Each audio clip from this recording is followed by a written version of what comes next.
how if mag-stay tayo doon sa Congress at saka sa Senate?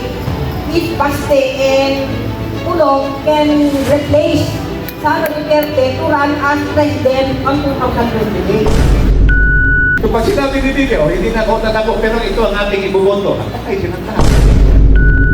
Hindi po, diba? Ang tanong ko po dito is yung sinabi nyo kanina na pag nakapasa yung yung sa Justice Committee, Congress, yung impeachment ni Bibi Sara. How if makapasa? Number 2, how if makuha nila yung isang senator sa Senate?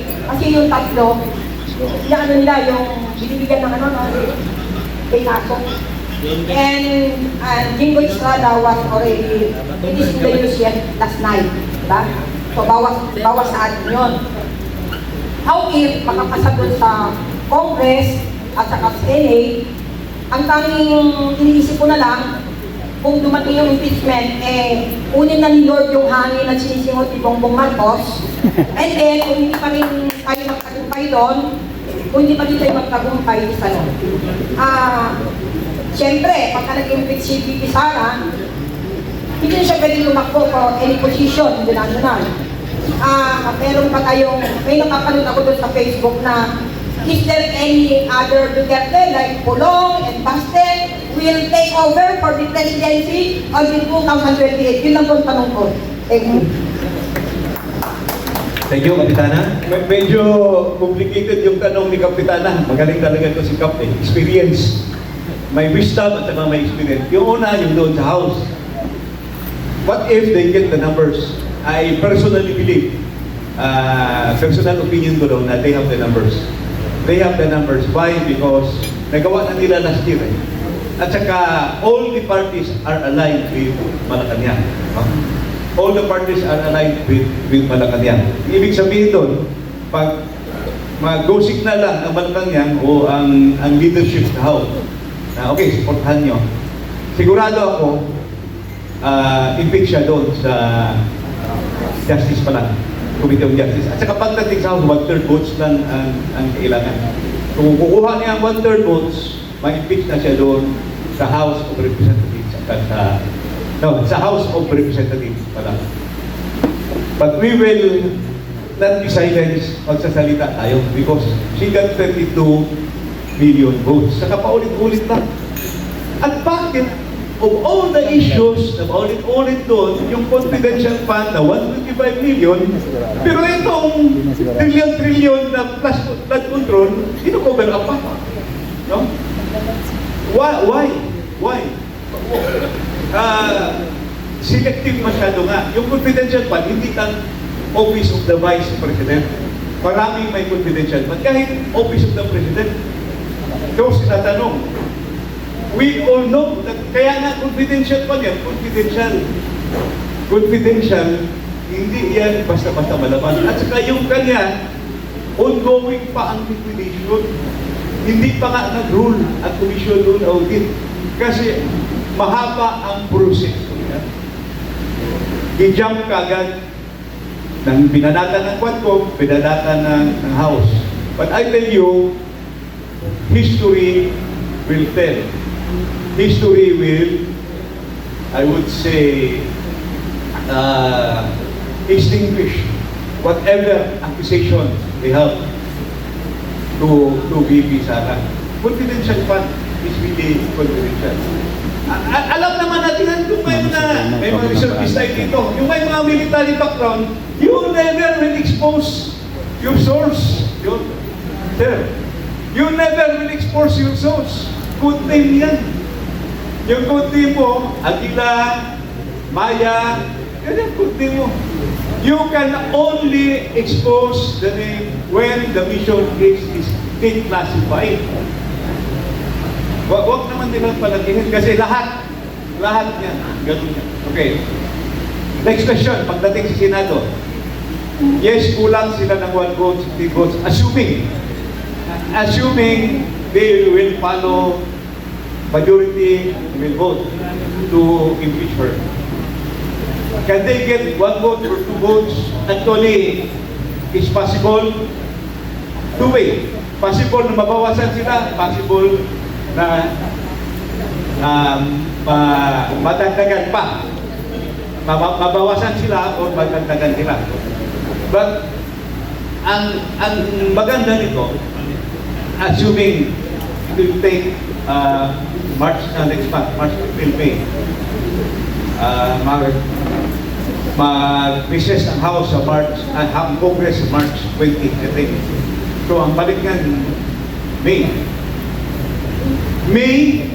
2026 is just 2 years away sa May 2028.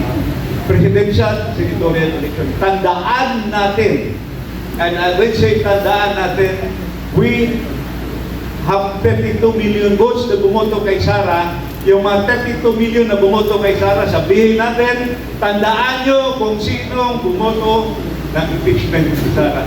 Whether they will be able to impeach her or not, tandaan natin, gagawa na ng listahan. Ito yung huwag na natin iboto in the next election sa 2028 and in the elections to come.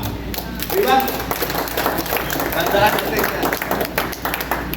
We have to make our statement. Let them know that the process is highly political. It is not legal or accountability. Alam natin na hindi lang si Sara may confidential fund. Ang daming opisina na may confidential fund. Pati presidente may confidential fund, may intelligence fund. Bakit selective masyado nakatutok doon? Meron pa silang sinasabi yung Madriaga. Nag-close down. I have been with Sara Duterte since she was vice mayor na hindi ko nakita yung tao niya. Claiming to be PhD, palagi naman ako sa PhD noong araw. And I can say that because I have been with Sara Duterte. I was part of her core group campaign for vice president. Hindi ko nakita yung tao na yung claiming to be close to Sara. Ako mismo, I can say that. Kilala ko kung sino yung mga trusted persons ni Sara. And I can only count a few. Wala talaga yung mga pinagsasabi niya doon. So, what else? So, 16 votes needed. Kulang sila ng isa. Pwede pa ba mabawasan? Let's campaign. Tayo, we will talk to them one by one. Are you really sure? Are you really sure of your vote? You must decide for the future of the Filipino. Alam mo? At alam natin yan. That Sara is the strongest candidate in 2028. They are all out in getting here para pag ma-impeach niya, wala na silang kalaban na malakas. Yung mga nag-ambisyon, hoping may pag-asa sila. Because kung malusutan ni Sara itong 2026, pag mawala itong impeachment, klaro na, Sara Duterte will be the next president. 2028, walang kalaban na pwedeng tumalo. So this early, we have to make a stand. Because, as reported, President has health problems. Management of our country is really topsy-turvy. We need a constitutional successor who is truly elected. Elected by 32 million. So yeah, wala tayong sinasabing masama. Ang atin lang, we want the constitutional successor to remain. At hindi siya basta-basta pwede ninyong i-impeach. Okay, ma'am, nasagot ko na o baka may dagdag pa kayo? May follow-up question? Ito po. Yung po dalawa na sagot. Then yung pangatlo po, how if mag-take tayo doon sa Congress at saka sa Senate, if Baste and Pulong can replace Sara Duterte to run as President on 2028? Yun po yung tanong ko, pangatlo. Is it possible? Pang-motivate lang po sa atin yun. Yes. Ito parang kung sa management sensitivity analysis. Ang ibig sabihin, what if kung may impeach? Yun ang tanong niya. What if kung may impeach? Papayag ba ito na may impeach? Hindi, di ba? But assuming for the sake of argument, kasi yun ang tanong niya, kung may impeach, wala talaga tayong magawa. Kung may impeach, hindi na siya pwedeng tumakbo. But I think our voices will be heard. Pakinggan natin si Bibi. Kung pag may impeach siya, pag sabihin niya, okay, just in case lang, no? Kasi ito, theoretical eh. Kung pag sinabi ni Bibi, oh, hindi na ako tatakbo, pero ito ang ating ibuboto. Patay, sinanta. Okay, diba? Ang sinabi ni Bibi na si Barangay Captain Pexon, papatakbuhin ko ng presidente, patay na lahat. Gano'n, no? Na kung halimbawa yung tensa magturo sa kung sino tatakbo, no? Alam naman natin Halimbawa si Baste. Alam naman natin na na-colonize tayo ng Spaniards for almost 370 years. Okay ba yun? And then next is US, almost 5 years. And then Japan. Kulong mukhang... Alam naman natin na yung nangyayari ngayong kaguluhan sa Pilipinas is may connection doon sa mga leftist. Alam naman natin yun, di ba? Because I am a leftist during the time. Ayun, yung mga kalaban natin, yung mga dilawan, yung mga tinklawan, yung mga kulaan ngayon na nakulay kasi. Ibig sabihin, si ating presidente, yung ating presidente na problema natin ng buong Pilipinas, ng buong mundo, is ano ka tawag dito? Yung sinakyan niya kasi yung bangka ng mga leftist. Kaya hindi na siya makawala doon kasi nakapag-commit na siya ng ng crime, ng corruption. Kaya hindi na siya pwedeng umalis doon. Nasa circle na siya. Kaya pinag-usapan natin ngayon dito is alam naman natin na during the time of PRRD, talagang against siya sa US eh. So what is now yung stand ng US? So titigan natin, parang tayo ng mga Pilipino, talagang lumalaban sa ganyan ng mga corruption. Alam naman natin who is the head, who is behind, di ba? Yung presidente natin. And US is parang nagkukunwali na kumakampi doon sa dahig, yung nag-aresto kayo kayo PRRD. Pero behind the scene, kung i-dig up natin yung history, parang tuwa pa yung US yung what is happening in the Philippines eh. Kasi ang US na yon from October 3, bagsak ang kanilang economy.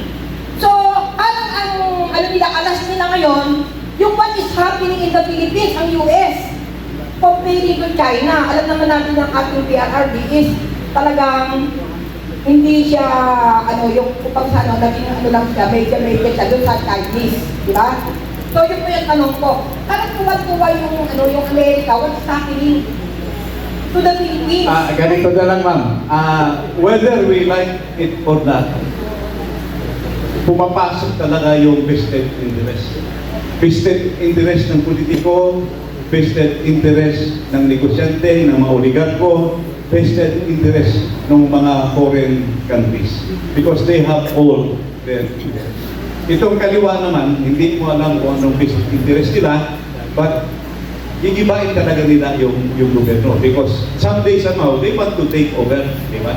Yun naman ang purpose ng mga kaliwa. But kaliwa, well, they're already crushed during the time of Bigo. Yung mga MPs, kunti na lang talaga naiwan sa kanilang yung mga front, no? So, para sa akin, kasi hahaba yung discussion kung isa-isahin ko sa secretary yun. Para sa akin, yung what we need really is an independent-minded leader. Independent-minded in such a way, example, whether you like it or not, yung China at saka US, may mga business interest yan. Negosyo talaga yan. Oo. Magaling lang talaga yan sila sa drama, magaling talaga yan sila sa mga effect. What if pagdating ng panahon, mag-agree yan? Whether you like it or not, negosyo yan. Mag-uusap lang yan. Decide. You or we should not be able to take side na hindi natin pinag-iisipan. Para sa akin, what is best is the Philippine side. Kung saan tayo, kung Kung beneficial sa atin ang US, okay. Kung beneficial sa atin ang China, okay. Babalance natin yun. That's why if you will notice, hindi ako nagsasalita because this is a concern that should be left to diplomats. Only the diplomats were trained to think about this. Alam nyo, ikwento ko na lang ito. Nung congressman tayo, kasabay kami ni Donnie Green. May mga briefing, nag-attend ako noon. Kasi may military background ako. Nag-attend ako sa mga briefing, incursion ng China. Alam nyo, ang very active dito noon, dali Jose Roy Lugones, congressman, who was an Annapolis graduate. Tinanong ko doon ang isang taga-DFA, senior DFA diplomat. Ano ba talagang maganda dito? Ano bang taga-DFA sabi sa akin? Mas maganda sa akin mag-neutral. We will only protect what is ours. Kasi one day, pag nagkuha tayo ng kakampi, pag kumampi sa China o kumampi tayo sa US, one day, mag-uusap lang mo na yan. Gagamitin na ang term. Pero hindi ko lang i-confirm. Baka magamit lang tayo. Better be neutral. Kasi pag nagkasundo mo na yan, saan tayo pulutin?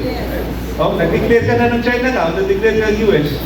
So better be neutral and independent. Pero kung ako tatanungin nyo, leave it to the diplomats. Because they are trained for that. And the diplomats know how to choose the words. Ang daming mo ng experience na nagsasalita. Ang daming mga grade 1, grade 2 lang ang classification. I was in kindergarten pa sila sa diplomatic language. Dapat huwag na lang sana magsalita because they will only add fire to the problem. So, give it to the experts. No? Give it to the experts. Yun ang masabi ko. So, I hope we stop there. And yung sagot ko para hindi pa hahaba yung leave the diplomatic questions to the diplomats.